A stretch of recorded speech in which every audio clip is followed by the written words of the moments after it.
өзү адамча жашоо 30 жашка чейин эле да. Мындай дүйнө менен ишиң жок, бала чака менен ишиң жок, тигин алам, муну алам деген ишиң жок. 30 жашка чейин адамча жашайт экенсиң. 45 жашка чейин эшекче жашоо экен. Азыр мен 43төмүн, дагы 2 жылдык эшек жашоом калды да, 2 жылдык.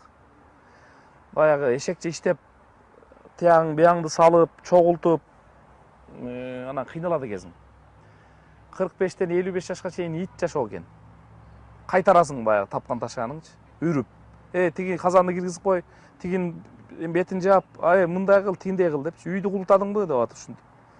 Анан 55 жаштан 65 жашка чейин эркек үчүн маймыл жашоо экен.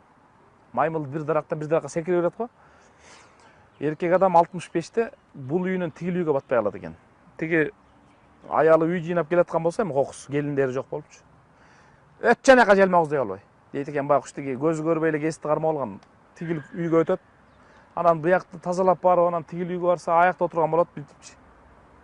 Жогалчаныңыз менен аяка желмагыз дей албай дейт. Анан бияка өтөт, себеби 65тен эркектер сурап өтүп кетет, эчтекеге жарабай калат. Иш кыла албайт. Түзүк да сүйлөп бере албайт, ачылып-чачылыпчы.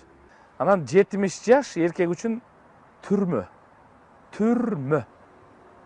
Эркек үчүн 70 жаштан кийин түрмө бул дүйнө. Түрмө. Жүрө берет жөн эле. Эгер балдарың эле тынчыгып калып эле, балдар тынчыгып калгандарды деле көрүп атам. Карып калганда тияка бияка алып барса деле ошол жакта деле түзүк отура албайт, минтип кыймылдай албайт, же тамакты дурустап иче албайт. Ошон үчүн жана согушка катышып келгендер, анан намаз окугандар дайыма мындай чыйрак болот экен да. Адамда кыймыл болбосо, физикалык кыймыл болбосо, адам денесиндеги клеткалар баары уктайт. Бардыгы шал болот да, шал оорусуна айланат. Анан эле ошол былжырап эле, мен көп эле көрүп жүрөм, былжырап эле барып пультты кармайт, отурат, келесиде болуш берчи. Курсак мындай кетип калган, тизени жабайын деп калган. Анан эле жаздыктар майланышып калган. Кайрылып эшикке чыгат, аялынын бир жаман сөзүн угат, эчтеке кылбайт. Көмүрүн киргизе албайт эшиктин алдыначы.